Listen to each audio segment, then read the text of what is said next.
All right. Good afternoon and good evening, depending on where you're at right now. I am Allison Shields. I am the Professional Development Officer for ANST, the Association for Neuropsychology Students and Trainees. And today's webinar is focused on financial literacy and advocacy in neuropsychology graduate school. So this is part of a webinar series that is being conducted in association with WIN, Women in Neuropsychology, ECNPC, which is the Early Career Neuropsychologist Committee, New to Neuropsychology, and then also ANST. And I think this is actually the last webinar in the series. I could be wrong about that, but I think this is our last one. So today's focus is going to be on financial considerations, specifically while folks are in graduate school and looking to pursue neuropsychology in the future. We have two esteemed panelists today. We have Dr. Melanie Wilcox and Erin Kaseda, and I am going to spotlight them right now. I don't know if it works while I'm screen sharing. So they should be at the top. And see if I can. Okay. And Dr. Wilcox is an associate professor in the counseling psychology PhD program at the University of Albany. And then Erin Kaseda is a neuropsychology track intern at Children's Hospital Colorado and a doctoral candidate in clinical psychology at Rosalind Franklin University. And I will give them more impactful bios right before they speak. We also originally had Jacob Fiala on our panel today. Unfortunately, he is sick and had to drop out, but he sent me some slides, so I still want to give him some credit. He's an excellent resource for talking about graduate student unionization, and I'm going to do my best to take a stab at talking about unionization. Let's see. So we are going to start with talking about kind of general considerations for financial literacy and advocacy during graduate school. So we're going to have Dr. Wilcox start first. And Dr. Wilcox is, like I said, associate professor in the counseling psych PhD program at the University of Albany, where she also earned her PhD in 2015. So she went back home. Her research focuses on culturally and structurally responsive psychotherapy and training, racial and socioeconomic inequity in higher education, and whiteness, anti-racism, and social justice more broadly.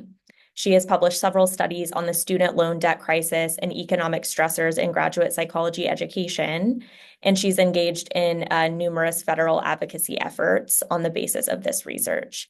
She is also currently the president of APA Division 17, which is the Society of Counseling Psychology, and she's a member of the APA Committee on Socioeconomic Status. She co-founded the Psychology of Social Class organization, which is petitioning for a new APA division focused on economic justice. So while Dr. Wilcox is not a neuropsychologist, she clearly has a lot of relevant background here, and she has background in assessment more broadly. So really excited to have her on board today and hear what she has to say. I appreciate that. Thanks so much for having me. Right. Can folks see my slides? Awesome. Yeah, so really excited to be here talking to you all about this tonight. I'm really passionate about equity and justice in general, but also within our own field, and the larger trends within higher education and our economic systems impact us as well. I'll share with you a little bit about the research on graduate psychology education. And some of it may be, for those of you who are students and trainees, which is probably this whole audience, like, well, yeah, duh, Mel, like, oh, we're all really struggling to make ends meet. And, we're borrowing a ton in student loans. Yeah, we know, right? But I do think that providing the context for it and understanding the scope of it is crucial. Bringing the data to bear on this issue is really important. And also your students and trainees right now, but you will be heading into your careers very, very soon. Some of you may already really be on that cusp. And so this is context I want you to have for the next phase of your career as well. And while I've been giving some version of this talk for a long time, this is the first time that I'm talking about this at an inflection point or a kind of turning point in higher education. Until very, very recently, I would start out by noting that like college enrollment is steadily increasing. It has steadily increased for decades. At the same time, there's been a sort of panic for various reasons that that's about to change, and we see that happening this year. So up until very recently, increasing enrollment, also increasing diversity, right? Which also means increasing the proportion of people in higher education who might not have access to a lot of economic resources or even what we call college knowledge, right? Things that folks, when you have parents who went to college, those parents can help you figure out how to apply for school, how to find extra pots of money because they navigated that themselves, right? So as we diversify higher ed, we bring in more people who have less access to resources and less access to that college knowledge. But this year, we finally started to see that roll back. College admissions for 2024 are down, and the greatest drop in enrollment is observed amongst institutions that serve the highest proportion of Pell eligible students. So students who are economically more in need, right? So some of the things that I'm constantly going to be ringing the alarm about, and that I'll talk a little bit about tonight in terms of like what would happen if we don't correct course, is actually starting to happen now. And so as a result, you may hear a little bit of tension in my narrative because it's like, oh, those future problems, they're here actually. And this is not unexpected. We're at this end kind of result of a 40-year assault on higher education funding and higher education infrastructure. But it really got turbocharged after the 2008 recession. Since then, we see truly skyrocketing costs in education, as well as skyrocketing costs of living, and in the context of stagnant wages, including what we make as graduate students. So everything's getting more expensive. We have even less money to pay for it. That's a major reason why we see the borrowing that we do, because it fills a gap to try to make those ends meet. Sociologist Louise Seamster, who does research on the student loan debt crisis, described it in a way that kind of shook me, which is hard to do on this topic. When she explained that the student loan system has become a sort of linchpin in US economics because so many people rely on student loans because there's no social safety net. If you need to pay your rent, if you need to buy food, if you need medical care, all of these different things that we would ideally have other forms of help for, they don't exist. And so we rely on the student loan debt system. If we abolished it tomorrow, people's basic needs would go even more unmet than they even are. And again, this is all sort of the culmination of 40 years of trends. Because of those 40 years of trends, I think about this study by the Federal Reserve Board a lot, in which they said that millennials, defined there as born 1981 to 1997, are the most highly educated, most indebted, least well off, both in income and in wealth, generation in history that we have data for. But it's not just going to be millennials. I think a lot of people think about millennials as like being young, whereas most of us can run for president now. But Gen Z is now, our graduate students and the folks that are entering the profession, and Gen Alpha is right after them, and they're going to be experiencing these same trends and worse, right? Because they're a part of these larger economic systems and trends that we haven't corrected course on. And I've argued elsewhere that the impact of those things on higher education has been so gradual. I mean, 40 years is a lifetime. I'm not even quite 40 yet. I have a little bit of time yet. And so it's difficult to fully recognize that that's what has happened because it has been the frog in the boiling water, right? Like we just don't realize how hot the water has become because we gradually get used to it. Why is all of that bleak stuff so important? There's a lot of tropes about the poor graduate student, right? And I think that can also lead to a sort of sense of like, yeah, it's just part of being a grad student. I suffered through it, suffer through it. Like, on the other side of it, you make, this better salary and you have this better life and these professional credentials. And so suck it up and get over it, right? And that was never great. I would certainly hope that I suffered, so you should suffer too, would not be an ethos that we professionally would be able to get behind. But it's also important to recognize that because of that 40-year trend, we're not talking about the same situations. The situation that graduate students face today, their material circumstances, is different and worse off than it was 5 years ago, 10 years ago, when I graduated, almost 10 years ago now, 15 years ago, 20 years ago, 40 years ago. It's not the same problem set. And so we have to start by understanding what has changed so that we can understand how the water has gotten hotter over time. And we see this in the data, right? For a lot more on this, I strongly recommend seeing the Hope Center for College Community and Justice at Temple University. They do a lot of fantastic population research on basic needs and security in education. And they give us great data on housing insecurity, food insecurity, and the fact that it's not experienced equitably. Students of color, first generation college students, lower socioeconomic status students, LGBTQ students are much more likely to experience food insecurity, housing insecurity, homelessness, a lot of economic stressors, having to work, extra jobs, and things like that to try to make ends meet as compared to their more privileged peers. And these problems are a lot more prevalent than a lot of folks give them credit for. During the pandemic, for example, they found that at two-year institutions, typically community colleges, 44% of students, almost half of students, were reporting food insecurity. At four-year institutions, that number is barely smaller at almost 40%, right? And in their most recent data, it suggests that not a whole lot has gotten better since the pandemic. And in fact, some things may be worse.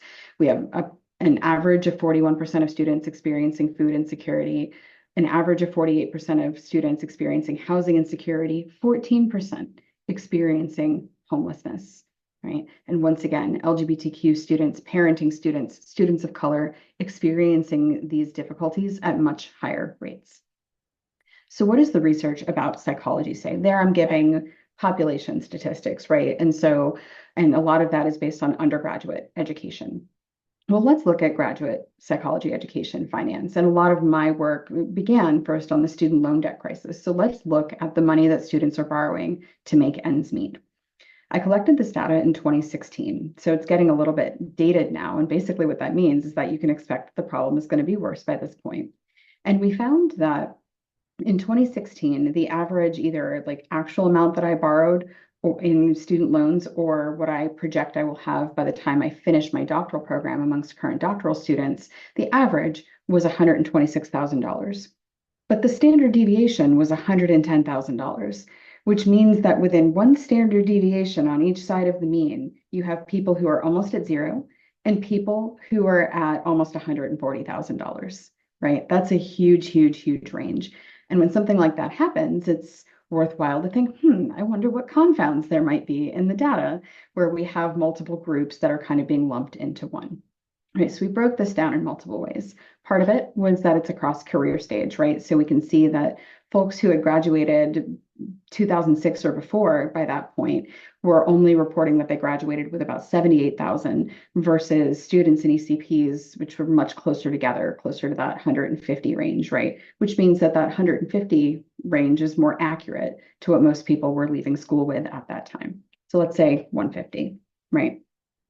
What happens when we break that out by race?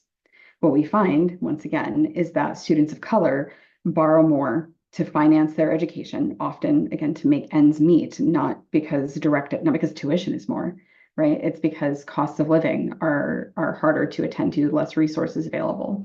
So if the average was 150-ish, we see that for Black and African American students in particular, that average was closer to $185,000, $186,000.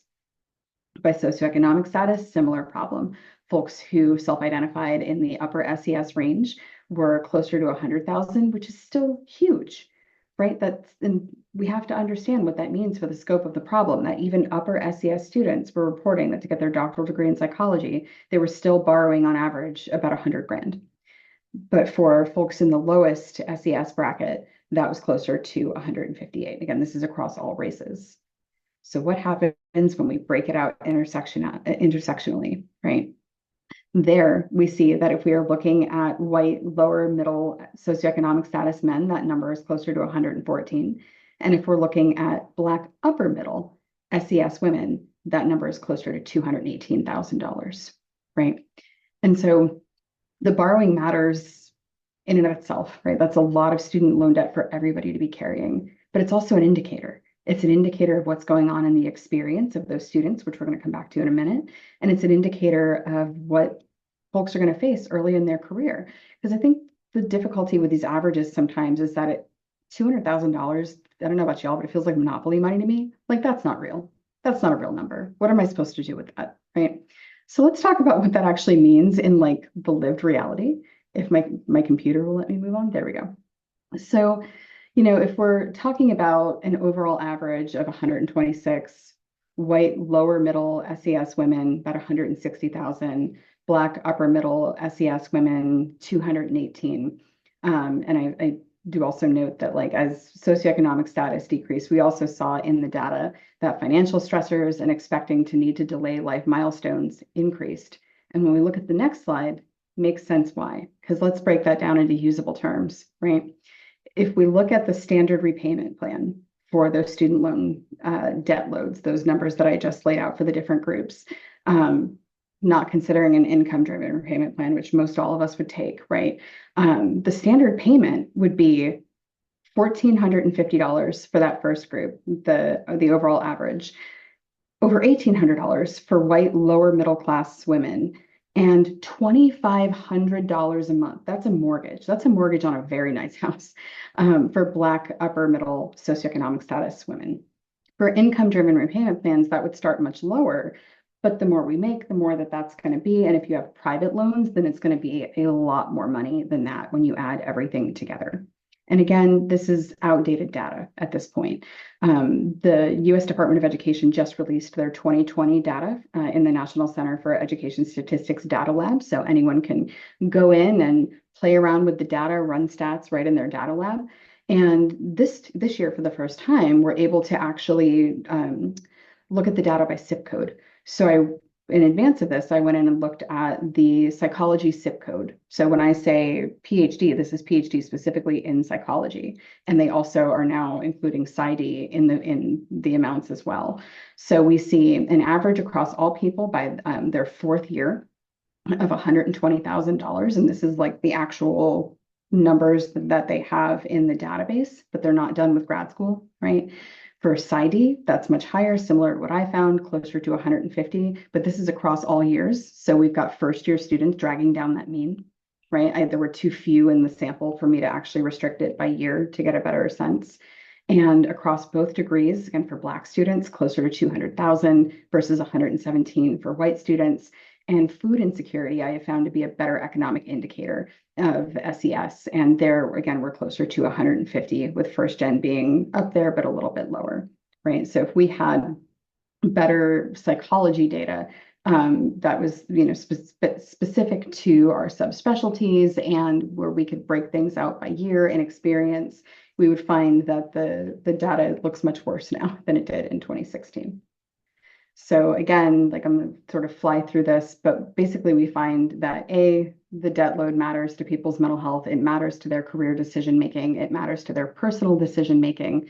Students of color, lower SES students struggle more economically during grad school. And that is part of why, a major reason why students are borrowing more. Why? It leads me to one of my favorite journal article titles of all time, even if it's a little bit pejorative. It's the prices, it's the costs. It's not because students don't know how to deal with money. It's not because they're buying too much avocado toast. It's not because they're jet setting to Hawaii. It's because things cost too much and we don't make enough. It's really that simple. And it's not just the direct educational costs, but everything else that we have to deal with as graduate students, like living, right? We think about cost of education as what Sarah Goldrick-Rab calls the sticker price, tuition, fees, things like that. But that's one of many categories. And if you're fortunate enough to have an assistantship, then that piece is often actually taken off the table, right? Like your tuition and fees may be covered, and yet people are still graduating with this much debt. And it's because while they're in grad school, you still have to eat, you still have to have a place to live, still have to pay your utility bill, still have to have internet so that you can do your research or maybe even Zoom into meetings now, right? So we still have to be a person with a life and attend to our basic needs. There are a lot of things outside the sticker cost, books, professional costs, and I'll come back to that in a second. College knowledge can help us find ways to financially cut corners or not, and first-gen students are least likely to have that. And social support can make a huge difference, including trying to save money here and there. If you're a parenting student, do you have family who can help you, or do you have to pay for childcare? That's a huge difference, right? And that's just higher ed in general. But then if we look at the costs of psychology training on top of it, we see how these numbers wind up so astronomical. We have to pay to get to and register for academic conferences. We are expected to dress professionally, and that's not cheap. We pay to join our professional organizations. Sometimes we foot some of the bill of our own research. We have to travel to or from our practicum sites or for some of our research projects. Sometimes we have direct costs of practicum and certainly to apply to internship.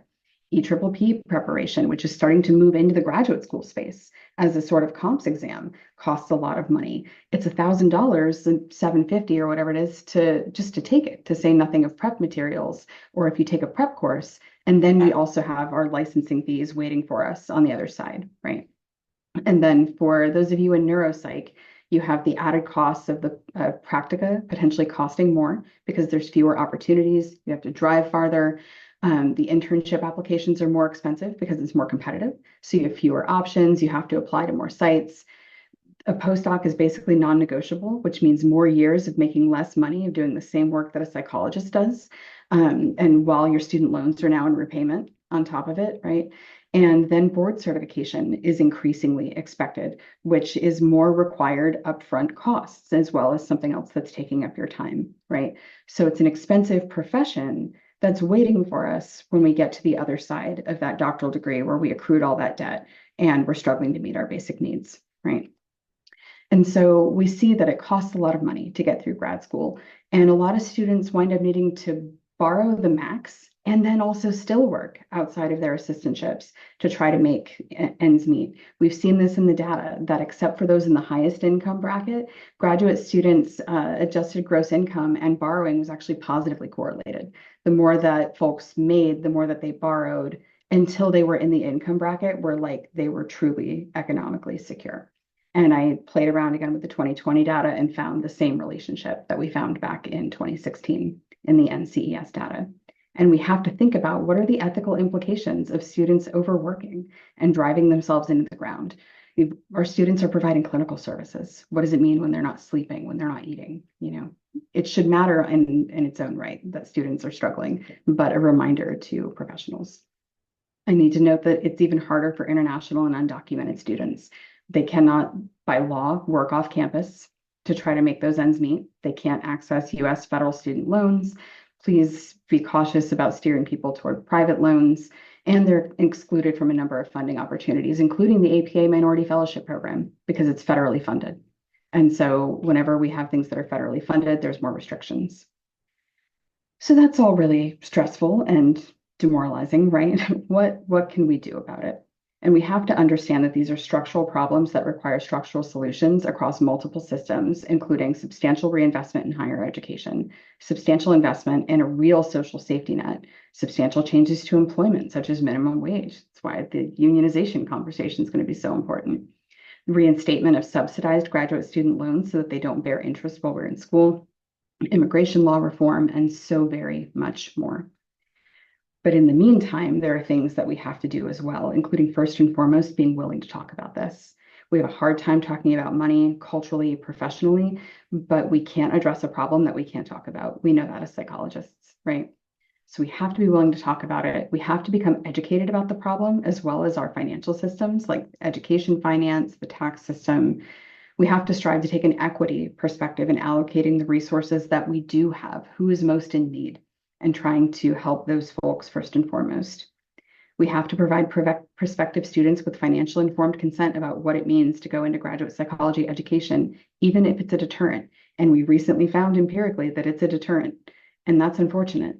But folks need to have honest information about what they're facing. And we have to proactively help students learn about loan repayment programs, which means we need to know them ourselves in detail. Most importantly, we have to advocate. Right. So thank you very much. And I apologize. I know I'm a bit over time, but I will turn it straight over to Erin and Awesome. Allison. Thank you so much, Dr. Wilcox. That was like really depressing, but really informative.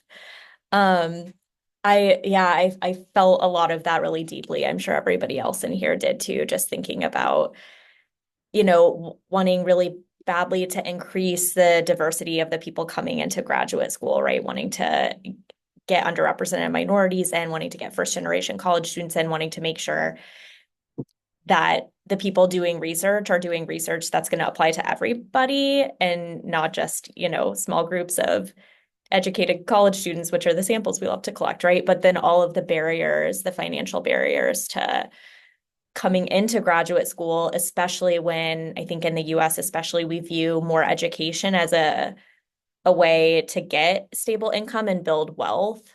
But then there's also this consideration of like the amount of debt that you might have to go into and all of the financial struggles that you might face. So thank you so much for that. We're going to hear from Erin Kaseda next. I almost said Dr. Kaseda, but not quite yet, soon. And she's maybe going to tell us how we can fix everything. Just kidding, she's not.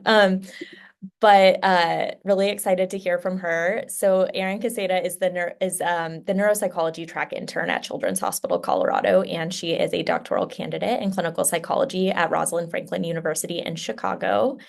And she is completing the neuropsychology and health psychology specialization tracks. Her research and clinical interests include developmental trajectories of cognition for infants and toddlers with medical illnesses, neuropsychological and biological markers of cancer-related cognitive impairment, and medical trauma. She's passionate about translating research into actionable policy change and is involved in federal advocacy as the past chair of the American Psychological Association of Graduate Students Advocacy Coordinating Team and as a scholar in residence with the National Science Policy Network.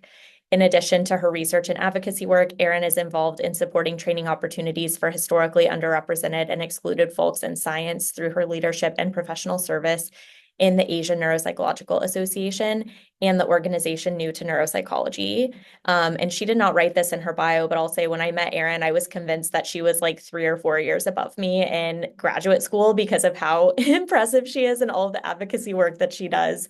And was shocked to find out that she's actually a year below me in grad school. Or maybe 2 because I took an extra year.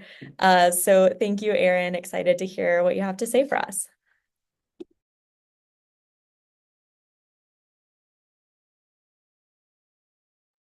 All right. Are you able to see the shared screen? Yes. Okay, perfect. So I will not have answers to fix everything, but hopefully at least some ideas or information or resources of how to, afford your avocado toast as a grad student, which is a valid meal.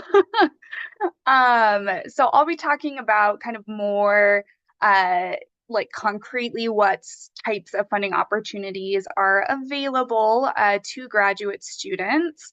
I want to start with just kind of, a disclaimer that any financial advice that you're getting from any source, whether that's, this webinar series, your advisors or family members, your friends, a book on personal finance that you read, whatever it is, they all are kind of coming out of a very specific personal and historical context. I think that Mel's presentation really highlighted how rapidly the situation can change, in terms of like, is it, quote unquote, worth it to take out loans for graduate training and things like that? And even very well-meaning folks giving you advice like they aren't in your shoes, they aren't in your life situation, and they often don't kind of make a lot of that context available to you or clear.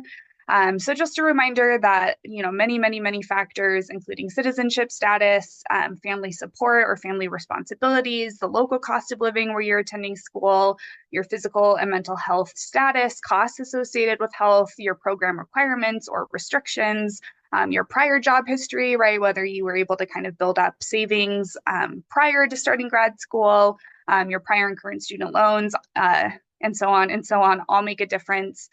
So with all of this, right, just a reminder, like, be kind to yourself, that any advice, again, no matter how well-meaning, you're the only person who can really assess whether or not it's going to work for you in your life. So for context and kind of where I'm coming from, I was raised in a pretty solidly middle class family. I attended undergraduate on a full tuition scholarship and worked 30 to 35 hours a week through all of my undergraduate education in order to pay for housing, food, just like cost of living things. When I matriculated into my PhD program, it was not fully funded at the time. So while I didn't need to take out loans for undergrad, I did have to take out loans for graduate school. And also, I was married when I started graduate school. So I had a spouse who was not a student who was able to offer kind of financial support. So a lot of kind of privileges that went into my own kind of current financial situation and perspective. So going through some kind of just, general tips and tricks, things to keep in mind.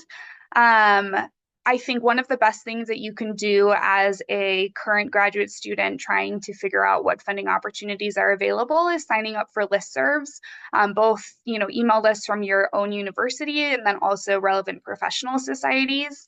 These are often going to be the very best way that you can find up-to-date information about different funding opportunities, especially kind of smaller, like one-time scholarships or awards. Those are things that often aren't kind of kept like up-to-date online and aren't easily searchable. So, at least skimming like the subject lines of all of the millions of emails you get from your school is actually like sometimes pretty helpful in finding opportunities. Similarly, using your peer network to identify just what are other current graduate students, especially in neuropsychology, doing for funding. If you feel like, well, I don't really have a peer network, I don't know other students, definitely it's very feasible to build one by joining academic social media platforms or through professional student groups like ANST. And then my last recommendation is also maintaining an electronic folder that's not tied to your graduate program, so you won't lose access if you are no longer affiliated. That just has all of the financial information, right? Different things about stipends, fellowships, grants, travel awards, part-time employment. You never know when, for tax reasons or, post-program requirements, you're going to be required to share that information or, may even potentially be audited. So, especially if you're scrounging together like dozens of different, $500 awards just to make sure that you have it all in one place so it doesn't cause a lot of stress. You need to track it all down. So I'm going to go through different types of funding opportunities. At the end of these slides, there's a slide with a QR code that links to a Google sheet that just has more information about each of these opportunities, including things like different eligibility requirements, which ones are or are not available to international students, the specific funding amounts, and then links to the actual applications, FAQs, things like that. So obviously this is, brief, but again, at the end of the slide deck, there will be that QR code for where you can find more information about all of these. So kind of going category by category, fellowships are typically going to refer to a financial support that's going to be paid directly to the student as a stipend and or to the university to cover the cost of education. So for example, the fellowship just being paid directly to fund your tuition. The intention of fellowships is usually to provide full-time support, so essentially like paying you to go to school for 1 or more years. In most cases, students are going to be limited to accepting a single fellowship at a time, and depending on the fellowship, students may or may not be allowed to have any additional income during the fellowship period. So while sometimes things like, it'd be great to have, a research fellowship for grad school, and I really, depend on my part-time job as a bartender. And then if I get this fellowship, suddenly, I'm not going to be allowed to work anywhere else. So it's just important to kind of know those things up front before you invest a lot of time and energy into investing in these kinds of things, as the applications tend to be quite intensive.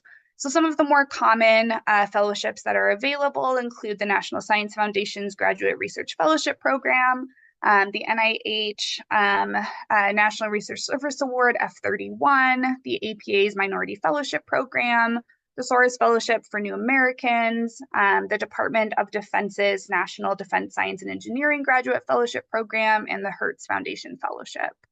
Again, to the point of just like how quickly things can change, one fellowship that many folks I knew received was the Ford Foundation Fellowship, and they actually stopped funding that last year. So again, just, important to really be staying up to date with things and to recognize, like Mel said, we're in kind of an inflection point and a little bit of a financial crisis for students. In contrast to fellowships, which again are kind of, meant to really be like, your salary for being a student, dissertation awards can refer to a pretty broad range of things. They can refer to fellowships that are designed to provide that similar like kind of stipend for 1 or more years of full-time dissertation work. They can be grants to cover the direct or indirect costs of your dissertation, or they can be small like merit-based awards for completed dissertations. Some of these awards are going to require that you are either a member of or a previous active participant in the group that's offering the award. So again, something to be keeping in mind and just kind of, keeping like an eye on for the future.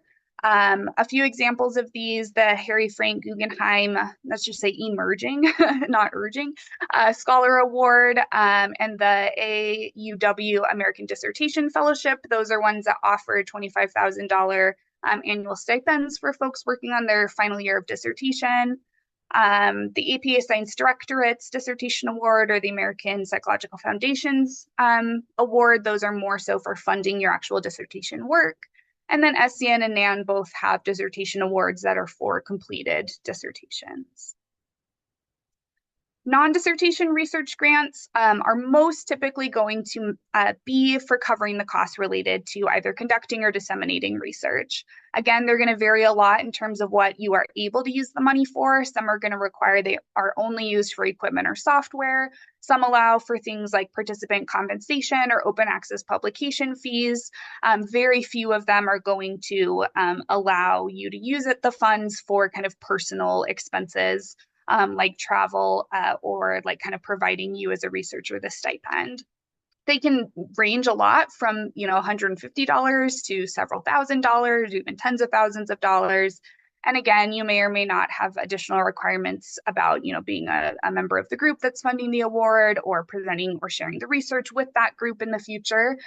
Again, there's just a lot of variability in there. In that QR code, that document linked at the end of the presentation, there are 4 or 5 different databases that are searchable for different like research grants, funding opportunities, awards, by topic, by area, by like student status. So again, it's really just kind of about finding what seems like a reasonable fit for what you are doing. So moving away from more of those kind of like, like grants, fellowships kind of area, and thinking more about just like, again, as Mel was saying, we all need to have a roof over our heads and food to eat. We're people, and often that means that we do need to take on additional work on top of whatever is kind of the requirements within our graduate programs. So I've included kind of a variety of different options or experiences, things that I know students personally who have done these things. So starting with kind of more like regular part-time work, so thinking about 15 or more hours per week. Kind of the traditional options, or the most commonly seen ones, are going to be things like working as a research assistant or a teaching assistant within your own university. Other student employment within your university, again, where it can sometimes pay off to not immediately like send all of your university listserv emails to spam. But things like, your university might be hiring for, 10 hours a week, 15 hours a week of somebody to work for the IRB, managing applications or working in the library, like manning the materials circulation desk or the student fitness center, or doing different administrative work, like front desk for like university faculty offices or administrative offices, things like that. Often working within your own university can be a pretty solid option as a student, especially some of those more like administrative kinds of roles, because they expect all of the employees to be students, and they often are more of like, well, we need like a physical body here to answer questions if people have questions, but if they don't, you can have your computer and like be working on assignments for classes and things like that. Other pretty common traditional options include different types of clinical work that you might do in conjunction to unpaid practical work. So working as a paid psychometrist or psychometrician, or as a therapist, kind of depending on your prior experiences or licensure, or teaching outside of your university. So teaching as an adjunct instructor at another institution, or working as a teaching assistant at another institution nearby. Some non-traditional options, again, these are things that are all, people that I know personally who have done and made work. Sometimes, depending on your program and your needs, the program might just not have the kinds of benefits that you or your family need, right? Things like adequate healthcare benefits. So there are some companies that offer different benefits to part-time employees. Typically, this is only for people who are working at least 20 hours a week. So again, a pretty substantial time commitment. And like I said, sometimes it's the reality that that's, what you need in order to make ends meet. So examples of some of those companies that offer benefits to part-time employees include Starbucks, Staples, REI, and JP Morgan. Some folks do work that's aligned with their, kind of previous certifications or previous work experience, things they did before starting graduate schools. For example, working as a fitness instructor or working in the emergency medical services as an EMT or paramedic. Or just, other kind of, fully unrelated part-time work, especially things like bartending or serving, which can often be scheduled during kind of like off hours, and end up making quite a bit more money than some more traditional options, depending on where you are in the country, for things like tips and things like that. For more flexible part-time work options, so thinking about, 10 hours a week or less, working just one day a week or kind of on an as-needed basis in those clinical roles. So again, as a psychometrist or a therapist, especially in a private practice, if you're able to go in, just on Saturdays or Sundays, for example, so it doesn't kind of disrupt or interfere with your other program responsibilities during the week. Different types of tutoring. There are two companies I included here, Wisant or Wisant, and Varsity Tutors, or kind of like private tutoring. And this can be at any level from, like tutoring high school students, like SAT, ACT prep, doing like college essay or college application reviews, tutoring undergraduate students and kind of, whatever your major was. I think a pretty common one is statistics, in particular for psychology graduate students, that we have a lot of statistics knowledge. And so offering kind of tutoring for folks, again, either through existing company or on a private basis. Participating in research studies, again, kind of dependent on where you are at, but if you are housed within or nearby a large research institution, you can often sign up as a participant for studies that like end up paying fairly well. And then things like academic or professional editing. So like proofreading, formatting, citation formatting, things like that. Some more non-traditional options include house sitting, pet sitting, dog walking. One of the interns in my program the previous year, actually, so she had to relocate for internship, and did not have the kind of, financial resources for, paying for housing after relocating for a single year. And so she house sat for the entire year of internship and just kind of like bounced from house to house. So had housing, made a little extra money, and of course was also a little bit more precarious. But those, are some non-traditional and fairly flexible options, again, depending on where you are in the country, the kind of feasibility of it. Things like rideshare, food delivery, house cleaning or laundry services. Depending on your program requirements, thinking about seasonal work, so working on a more full-time basis for like summer camps or holiday retail, just for a couple of weeks or a couple of months out of the year. Different kinds of freelancing, again, through companies like Fiverr or privately advertised. If you are artistically inclined, right, selling art, graphic design, other products, or being sort of like a thrift flipper on like Poshmark or eBay, things like that. When thinking about some of these part-time work options, whether, kind of like larger, more substantial regular work or more flexible, really part-time work, there are a few things to keep in mind that I wanted to highlight. So this includes that your department or university might have specific requirements about when, how, and whether you're allowed to work part-time. Some programs do mandate that you are not allowed to work outside of the program. And if they have knowledge of it, it could be problematic for you. Again, especially if you're receiving university funding or federal loans, or as Mel said, are an international student, then you don't have the ability to work off campus. So it's just important to kind of know what the restrictions around your particular role are.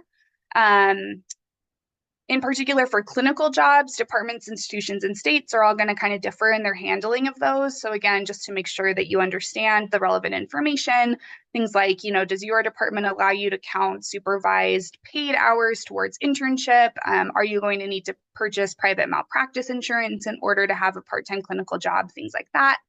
And then also just being mindful for yourself of like other non-monetary compensation that may make certain jobs worth it for you personally. Right? Things like discounted merchandise, free memberships.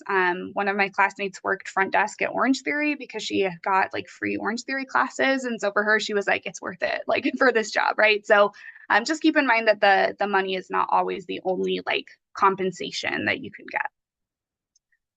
Really briefly, also just wanted to point out a couple of like one-time funding options or opportunities. So different kinds of scholarships or merit-based awards, either through your department or university, professional organizations, or identity-based organizations. Again, these tend to be quite a bit smaller, typically ranging from like, $100 to maybe 100 or 1,500 at the most. Conference awards, things like financial awards for posters or presentations, travel grants, or compensation for volunteering at conferences, or giving kind of like one-time lectures or talks that are compensated. For all of these things, I just encourage you to kind of consider like the hourly wage that's involved in the application process. If a application for a $200 scholarship is going to take you 10 hours, like it's probably not worth putting your time into that. But if it's going to take you an hour or less, it's probably worth it because everywhere else in your life, you're not making $200 an hour. To make that process even like a little more expedited, I also just encourage you to maintain a file on your computer of all of your previous, personal statements, research statements, cover letters, just to make it a little quicker and easier for you to apply for future things when you see them pop up. Phew, okay. Made it to the end. This is the QR code for the resource document. So I'll leave this up on the screen for a minute so that people are able to, access the link. But that is the end of this part. So I'll turn it back over to Allison. Awesome. Thank you so much, Erin. I wanted to say specifically AACN's conference volunteer policy is pretty generous, at least the past couple of years. So if you already plan to go to AACN, you can sign up to be a student volunteer. And the year that I did it, they paid for my conference registration and my hotel, which was the conference hotel, which like, I don't know about you guys, but typically I'm not staying at the conference hotel at conferences without someone paying for it because it's like $200 or $300 a night. So I got to like stay at the Hyatt or wherever it was. So highly recommend that one. All right. So I am going to I'm going to try to talk about graduate student unionization. This is not a topic I have a lot of experience with. So I'm going to give a broad overview, but also welcome comments from anyone in the group, Dr. Wilcox and Erin, and then also anyone else if you guys have experience with unionization. I welcome any comments. Let's see. Oh, I guess I'll spotlight myself. I can give myself a brief bio too, but I did not prepare one. Again, I'm Allison Shields. I did my PhD at Northwestern University up in Evanston, Illinois, and I'm currently a postdoctoral fellow in pediatric neuropsychology at Seattle Children's Hospital. And kind of contextualizing myself in terms of talking about financial literacy and advocacy, I was very lucky to have a lot of privilege in a lot of ways. I did not come into graduate school with any student loans. And my graduate program is one that's pretty well funded. It funded all 6 years of my graduate training, with a pretty good stipend for graduate students. It is still like, less than minimum wage, but it was pretty solid. We got health insurance coverage. And so I have come at this topic from a place of like a lot of curiosity and a lot of sort of blind spots as well. Because it's a lot of these topics are not things that I've had to deal with. And I think like reckoning with the fact that I have so much immense privilege in terms of my financial situation. It doesn't always feel good, but I then feel like, okay, since I had all of this privilege coming in, it probably means that I have a little bit more bandwidth to do more advocacy and like really try to raise up or advocate in whatever ways I can. When Erin was talking, one thing I was thinking about is the people in my program that did work versus didn't work. So we were all funded the same. But even so, I lived in the Chicago area. It's not a super cheap place to live. And because I didn't have to work an extra job, I had a lot more time to spend doing research, getting publications, doing that extra practicum that was far away that I wanted to do, right? And those are opportunities that not all students get. And so I think it's, thinking about the pipeline coming into graduate school, but even opportunities that you can have once you're in graduate school based on, whether you need to have an extra job to make ends meet, or if you have more financial privilege is also something interesting to think about. Okay, so I have a large bias here. I think that everyone should unionize. I want to give some credit. These slides were heavily influenced by Jacob Fiala, who was supposed to give this presentation. He sent me some slides, and then also Hannah Hagee, who is the programming officer for ANST. They both sent me lots of resources. Graduate student unionization is on the rise. So in 2014 in the US, there were at least 33 graduate employee unions. And then in 2023, there were 156. So we're starting to see this really on the rise. Part of that is because it used to be the case that only public institutions could unionize, and now both public and private institutions can unionize. Although, caveat there, not all private institutions are willing to work with a union. So there are some loopholes if you go to a private, if your graduate school is a private university. Why unionize? So common issues that graduate students bring to the table are that there's really restrictive legislation for teaching assistants. So if you're someone that is helping with a class or teaching your own class, based on where you are in the United States, there might be certain topics that you're not supposed to teach about. I was in Texas last year, and we could not learn about diversity, equity, or inclusion there. We had to get around it in other ways. So that's something that comes up. There are often complicated workload dynamics for research assistants. So having expectations that you're in the lab at really interesting times. You have to go, if you're doing more of like biopsych research, or you might have animals that you have to go and take care of, and maybe there aren't paid staff members who have work schedules set where they work evenings or whatever, and so you, the graduate student, have to go in at all hours of the night or on the weekends. That can be really complex. And again, generally graduate students make pretty low wages compared to the cost of living. So even in is something I think about a lot is when I think of my stipend during graduate school, which is in like the mid to high $30,000 range, everyone is always like, wow, that's amazing. That's a lot of money. And I'm like, yeah, it is for graduate school. And it's also not a lot of money in the grand scheme of things. Um, so to combat these issues, graduate unions do things like bargaining with their university for changes to contracts. So making it really clear, really laying out everything that graduate student workers are entitled to. Organizing around substantial topics. So if a set of graduate student workers has, something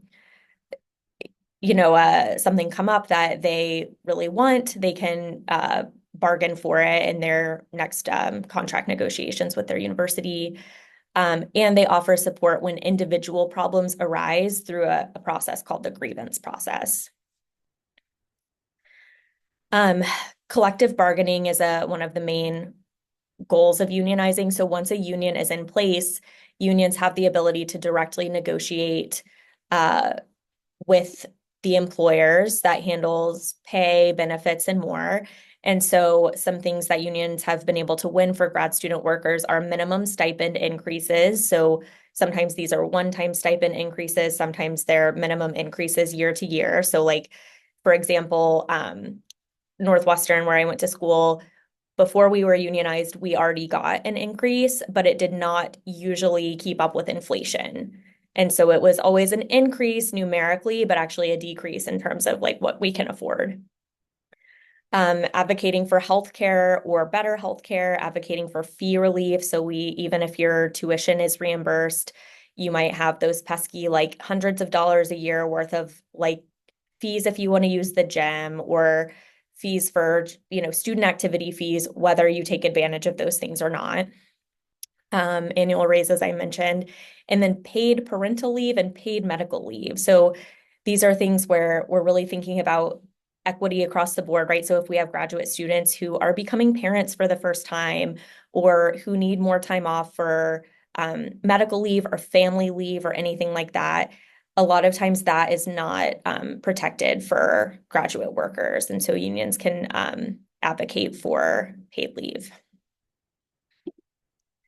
A grievance is the muscle behind a union contract, and it's basically an official filing of an instance where an employer is violating the collective bargaining agreement, which is like the contract. And graduate union, the graduate union will represent graduate union members when grievances are filed. So it's not just you going up against your university, it's the entire union, right?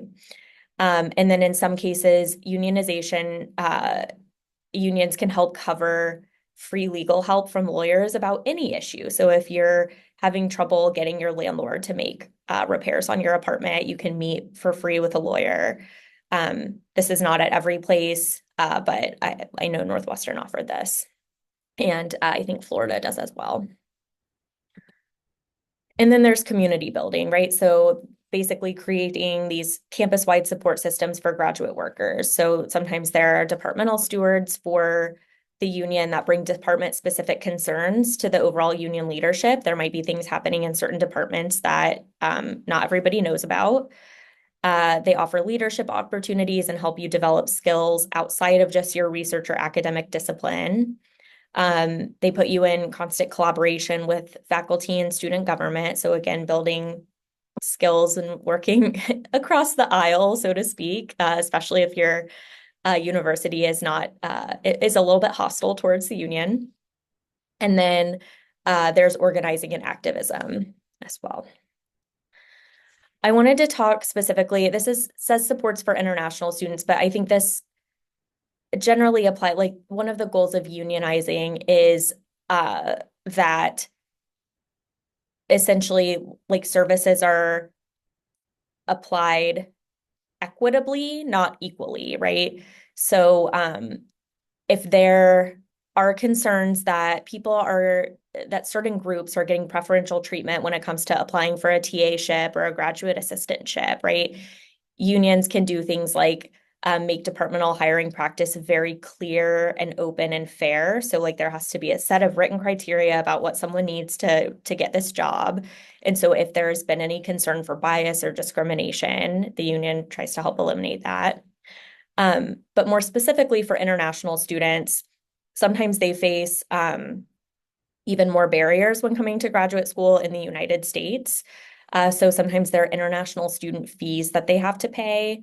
And in some cases, this is anecdata. I've not seen data on this, but I have heard of some labs, not necessarily within psychology, that will threaten students' visas if they are not doing enough work, right? Or if they're in those labs where you're supposed to come in at all hours.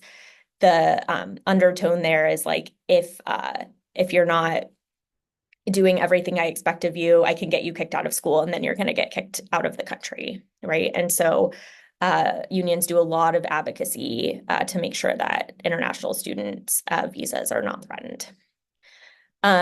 International students can become union members. That right to unionize is protected. Some caveats, I mentioned this already, there's some loopholes for private institutions where students at private schools can unionize if they, follow the right procedures, but the universities don't necessarily recognize the union and don't enter into collective bargaining agreements with them. Universities typically are not really excited about graduate students unionizing, and sometimes there's pushback or there are, campaigns to try to convince students that unionizing is a bad idea. I think it's important to think about why the universities are not interested in students unionizing, and if they're more worried about the bottom line than making sure that students are getting appropriate education, able to live somewhat comfortably, or at least have basic necessities met. I think that's what it should be about, but universities are businesses. And unionizing can be a really long process requiring concerted effort of many different people. So the Northwestern Graduate Workers Union was founded in 2016. The National Labor Relations Board election was in 2023. And workers just ratified a contract in March 2024. So this is part of the reason that I don't have a lot of experience, even though my school is now unionized, is because while I was in graduate school, it was sort of this long period where, like, if you knew about the union, you were working really hard to get to the point where we could have an election. And I was sort of just like, I just like didn't realize that was happening until it was time to have the election. And then now the students are benefiting from that. There have been a lot of changes to their contracts as a result of unionization. And I was on internship when that happened. So I didn't personally benefit from it, but it's okay. I'm glad that everybody is now. All right, unionizing sounds great. Where do I start? All right, this is a super overwhelming list of steps that it takes to start a union, but I'm not going to stay on this slide for very long because one, I have a picture, which is still overwhelming, but I want everyone to remember that you just kind of start with step one and remember that nobody ever does this alone.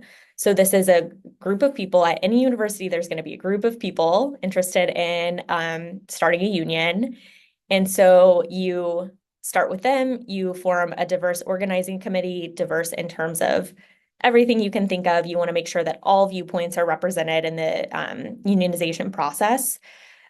Because again, none of us knows everything that's happening to every student at the university in every department with, certain different ability statuses, different races, different ethnicities. So we want to make sure that everyone's represented. And I'm going to move on, but this is from Student Researchers United, which is a great website. And then I also have a QR code. So this is for higheredlaborunited.org.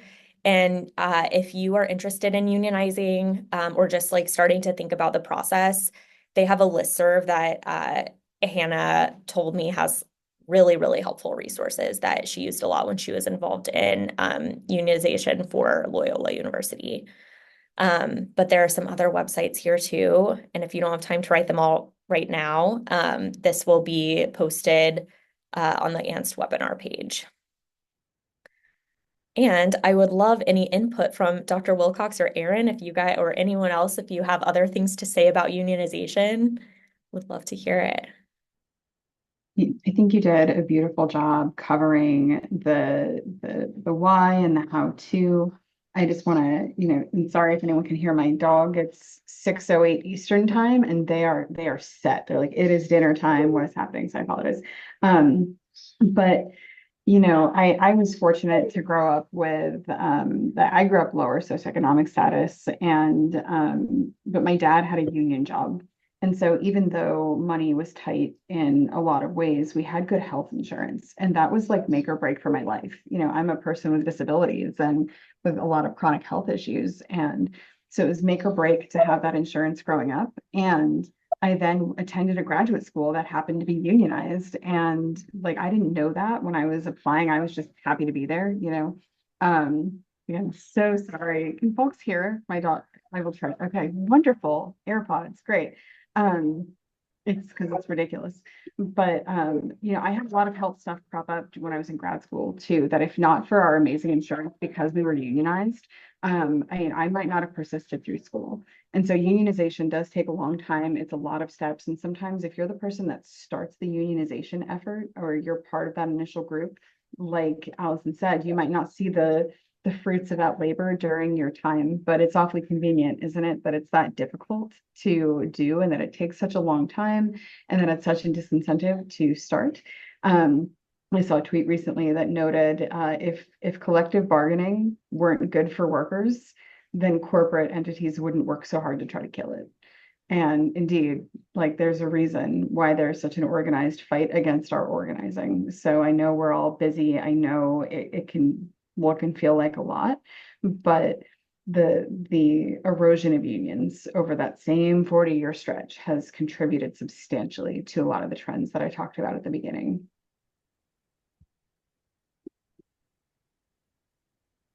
Awesome. Thank you, Dr. Wilcox. So that is what I had in terms of unionization. I think we will do some Q&A now. So I am going to spotlight Erin. Oh, let's see.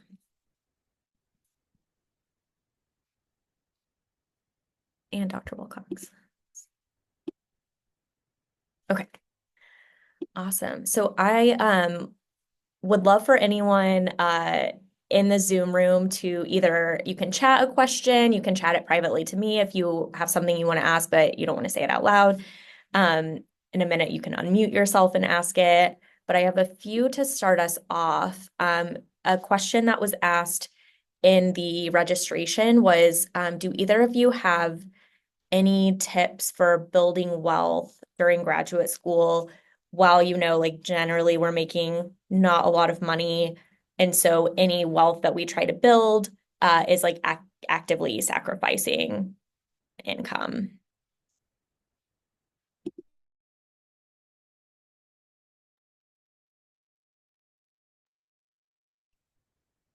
Do I have any knowledge about how to build wealth, period, much less in graduate school? The answer to that is no. I think, I don't know, if you are more financially minded than me, maybe you are better able to navigate the ups and downs of things like investment or things like that.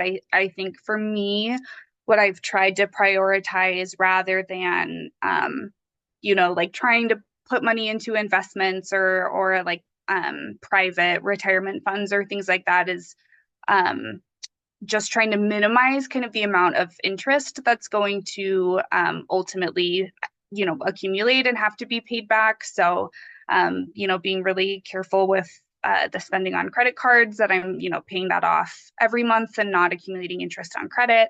And then with my student loans, again, being very careful with the amount that I take out to be really the minimum necessary, knowing that, again, unfortunately, because of some changes in federal policy that occurred in 2008. Graduate loans accumulate interest for the entire time that you're in grad school, not just after you graduate. So I would say, even if accumulating wealth is maybe too big of a goal for you, as it feels like it is for me, just trying to do the things that can minimize the amount of, interest, the amount of future financial loss that are kind of, going to come down the pipeline. Yeah, I think that's a fantastic reframe, Erin, because, there are certainly students who are able to build wealth while they're in grad school, I'm sure, but they are statistically in the minority, right? Because really we're talking about the majority of folks. And remember, even our upper socioeconomic status students are on the whole borrowing 100 grand to get through their psychology doctoral program, right? And I don't imagine that there's a lot of people taking out student loans and then also investing money somewhere. And investments in and of themselves are gambles, right? And so even that's not necessarily a guarantee. And so, you know, you're right. The person who asked the question that like to do that, unless you are independently wealthy, is going to require some kind of sacrifice, and often means like, I'm going to sacrifice going to this conference, which means sacrificing my professional development. I'm going to sacrifice eating healthily right now, which means that you're trading on your body later, right? And so the building wealth thing feels like a harder reach, but there are ways that we can try to make things a little easier on ourselves later. In addition to the credit card thing, I would note I gave a real quick in passing comment about private student loans, but really and truly, they are predatory and they are challenging. Sometimes we have no other options, and that is what it is. But, I think sometimes they can be presented as like a quick fix if you reach your federal cap or you're not eligible for federal loans. International students tend to be funneled toward them. Students of color, first-gen students, lower SES students tend to be funneled toward private loans. They have much higher interest rates and highly unfavorable repayment terms. And so when you're trying to build wealth when you graduate, if you owe not only a lot in loans, but some of those loans are at very high interest rates and there is no wiggle room on the repayment, it's going to be hard for you to start having conversations about building wealth once you're Dr. So-and-so, because the repayment terms are going to be so much more difficult. And so to me, it's really about trying to find ways to mitigate the damage while you're in grad school. And Erin provided a ton of ways to like try to find opportunities to mitigate that damage. And where you can get creative, lowering your interest and paying close attention to the terms on the things that you're agreeing to. That's where you can try to set yourself up a little bit better for the future. Actually, real quick, relatedly, I'll add this, some awards, like things that Erin talked about, if they're internally to your university. I know I ran into this. Sometimes an award it will count towards your financial aid. So here's $1,000. You're not actually going to get any more money than you are already going to get because it's part of your financial aid package. But that's $1,000 less dollars that you owe back. So 1,000 converts from loans to awards, for example, and that kind of stuff matters. That's $1,000 you don't owe later. It's $1,000 that's not accruing interest from the minute that you take it out in grad school. So another example of ways that you can try to piece things together in such a way to mitigate the damage later. Allison, you're muted. Thank you. Yeah, that's really helpful. A piece of advice I got, which again is fully like this is my own personal context. When I did have some student loans initially out of undergrad, my personal like risk reward sensitivity is like I don't like having debt and I want to pay it off as fast as I can. And I worked for a few years between undergrad and grad school, so I had the flexibility to start paying off some of my undergrad loans. I was given advice like look into investing because it's possible, like, make your minimum payments that you have to, or, make what payment you feel comfortable with, pay down the interest, all of that. But you can also do some calculations on like, even if you're investing in relatively less risky things like mutual funds, things like that, it's possible that you're earning more that way than you're losing in interest the other way. So it sometimes can make financial sense depending on it depends on everyone's own situation. But if it's like if your interest rate is, I don't know, 5%, but you could anticipate making 7% gains on this mutual fund over time, and you have the flexibility to wait over time, then sometimes it can make sense to do that sort of thing. That said, it was hard to figure out all of that information on my own. And if you talk to like a money person, they want you to invest your money with them, right? Because they make money off of it. And so it's hard to get objective information about like what actually is best for you. Helps to have friends in finance. But even then I'm like, I have no idea what they're talking about. Okay. Any questions from the group?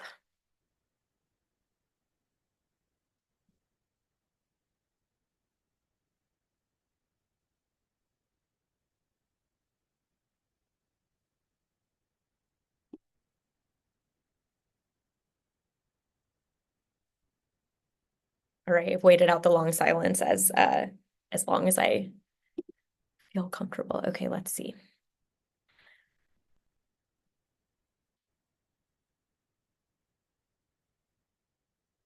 So another question I have is, do either of you have information about students with different maybe disabilities?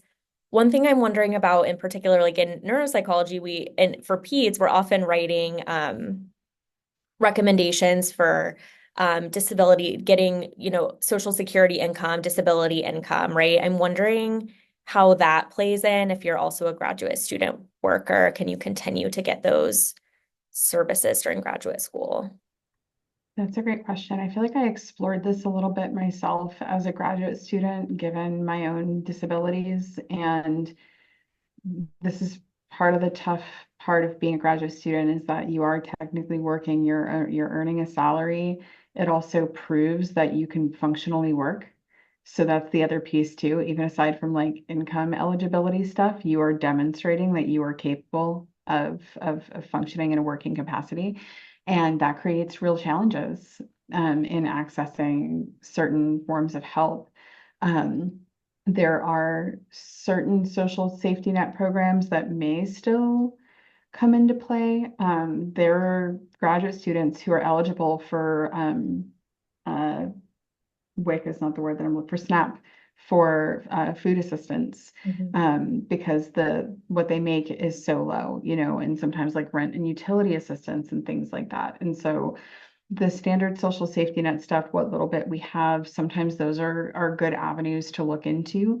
And then looking for some of the fellowship opportunities, assistantship opportunities that are specifically for students in high need, students from minoritized backgrounds, sometimes even students with disabilities, can be really important, and just to the extent that you're comfortable sharing that as part of like, why would this fellowship be important to me? Why would this assistantship be important to me? Whatever it is, to sort of truly demonstrate the need. It would be great if we didn't have to trot out that personal stuff as a part of doing that. I mean, I could not bring myself, and this is my own internalized ableism stuff. I was born with chronic health issues, and I could not bring myself to identify on a job application, yes, I am a person with disabilities, until my third academic job, which I got in 2020, you know. And still it was really hard for me to do. And so like at my core, I understand how challenging it is to self-identify as a person with disabilities and to say, yes, I need this additional assistance or additional consideration. But simply keep it in the eye. Part of my own learning has been like, nobody can help me if I don't ask. And so if I need the help, then that's unfortunately the way that our systems are built, that's going to be part of the process. And so find folks who you feel comfortable and safe with, mentors, peer mentors, and have those conversations about looking for resources, conversations about how they can support you in trying to look for additional resources, whether that's helping to pay for maybe software that might make your life easier. And that might be like a small award, or whether that's finding something like fellowship funding for you so that because it can be harder on the body when you have disabilities or chronic health issues to work a million different jobs, for example. Not that anyone should have to do it, but it's also a little bit of able-bodied privilege to be able to do it and still function. So, help getting the financial opportunities that would make grad school workable for you.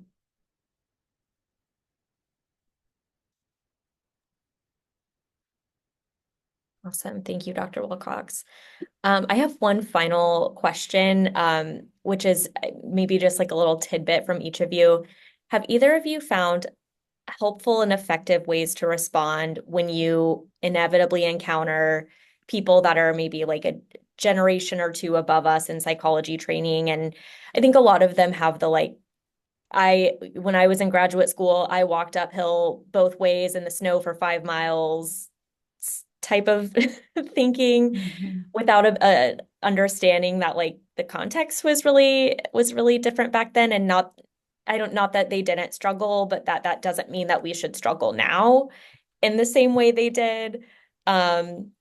So when I had an experience once where I was told like, oh, well, when I was in graduate school, I would go to the grocery store and I would get like 7 boxes of mac and cheese a week. And that's what I ate all week because that's what I could afford.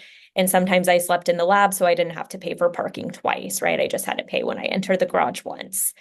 And so like sort of advice like that's like, oh, well, if you just like stay in the struggle a little bit, it's going to be fine. That I find very unhelpful. Have either of you found effective ways to respond to things like that?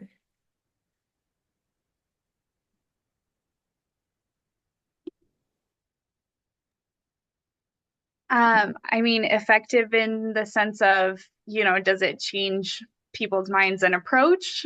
Maybe no. Effective in the sense of, can I leave conversations like with my like dignity and sanity moderately intact? I, hope so. Has been increasing over time. I think some of the things that have been helpful, depending on your relationship with the person and whether or not you feel like they are, in a well-intentioned but poorly executed way, like genuinely trying to like relate or sympathize or give advice. I think in those contexts, just like utilizing our general clinical skills of, of like kind of approaching with curiosity and empathy and being like, wow, like that must have been a really, really stressful time in graduate school for you. Like, I feel really glad to have a mentor like you who doesn't want me to be eating nothing but mac and cheese, 500 calories per day for a week, and like, echoing some of the things that are a little bit more absurd back, I think can, again, if it's someone who it feels like it's coming from a genuine place, I think help them realize like, oh yeah, no, I'm not telling you to only eat 500 calories a day. Like, I just was trying to relate. And then you just be like, yeah, kind of sucks out here, right? And then I think that on the flip side, with people who are, a little less genuinely well-intentioned, I think my involvement in advocacy has been really helpful and just kind of arming me with the facts, the information, right? That whether in conversations with those people or just generally that I, can say like, the world has changed. Things are different. The median age of psychology graduate students right now is 31, right? And there is a difference for most people in, eating mac and cheese and sleeping on the floor when you're 21 compared to when you're 31, right? And things like delaying starting families and having children, or, just kind of the generational increase of this, like, sandwich generation of caring for elderly parents and children at the same time. Like, there are all of these differences. And I think that being able to be involved in advocacy has both given me more just like knowledge to know, like, I'm not the one here who is like, out of touch with reality, and also some effective skills in kind of, framing things a little bit differently, or being able to bring things kind of back to people's ultimate goal of like, well, don't you want, more students? Don't you want a more robust healthcare force to address all of these, unmet needs? And but yeah, in terms of like does it change people's minds all the time? The answer is no. And I think just having good friends that you can, um, lean on for emotional support is important too. Yeah, I echo all of that, and I love the strategies that you shared. And I've been playing around with versions of this for a long time, because whether we're talking about student debt or we're talking about other critical issues, and I'll come back to an example of that I've been using. Um, I'm in that kind of position a lot, but I'm now at the point in my career, A, where I'm not the one being talked about, right? And B, I'm an associate professor with tenure. So what do you like? Yeah, I've got a little bit more platform to stand on these kinds of things, right? And so I do try to push back, and it does depend on the relationship that you have and the well-intentionedness of the person, and we can pull on our therapeutic skills, try to like suss out the situation, right? Um, but an example, and there are ways that we can do this on the economic crisis that I'm trying testing out, but I get a lot of like, gosh, kids these days, right? Like you're a psychologist working in higher ed, Mel. So like kids these days, they're just not the same, right? And I've started immediately shooting back with, oh, how old were you in K through 12 when you first started having to do active shooter drills? And it sort of like knocks people back a little bit. And routinely, if they're my age or older, they're like, well, we never had to do that. I'm like, oh, weird. It's almost like the context is completely different. And their nervous systems are being wired for threat and danger routinely and at a young age in a way that ours wasn't. Huh, you know? Um, and people just they don't make that connection, right? And and I'm a little bit less sarcastic when I do it in person, but I am also trying to like intentionally jar out of their context, but in a way that's also like, I'm not going to say that and walk away. Let's also like talk about it now, because that's a lot that you just took in, right? Um, and so kind of similarly, I might ask someone, oh, how much was your student loan payment when you graduated? Or, now, given all of your experience, what would you tell a client? If you had a graduate student client who came in and said, I'm not sleeping, I'm not eating, I'm working 18 hours a day, I'm depressed, I'm anxious, and I don't know what to do.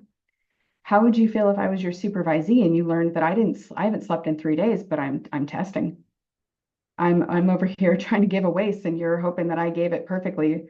And I'm assessing for risk, but I haven't eaten in 2 days, or I've just had, a half a box of mac and cheese because I'm trying to stretch it out. Would you feel okay with that as the supervisor whose license this is on? Um, and sort of trying to, and you said this too, Erin, trying to drive home, like, I know you don't mean to be saying this, but it is actually what you're saying. You're saying it's okay to be seeing clients hungry, tired, anxious, unable to think clearly, unable to function clearly. And the additional things I've noted around that, you mentioned that like the modal student is not the same. I draw on that one. I draw on the fact that research shows that our bodies pay that cost forever. Like we are paying a biological toll for that we don't get back, no matter how financially successful you are. And do you want a future in the psychology workforce? Do you want a next generation of professionals? If so, something has to change, because the next generation of people is not going to sleep on the couch night after night, is not going to go without food because you did it. So that's great and all, but enrollment's already down. So that's not a tenable solution. Awesome. Well, thank you both so much.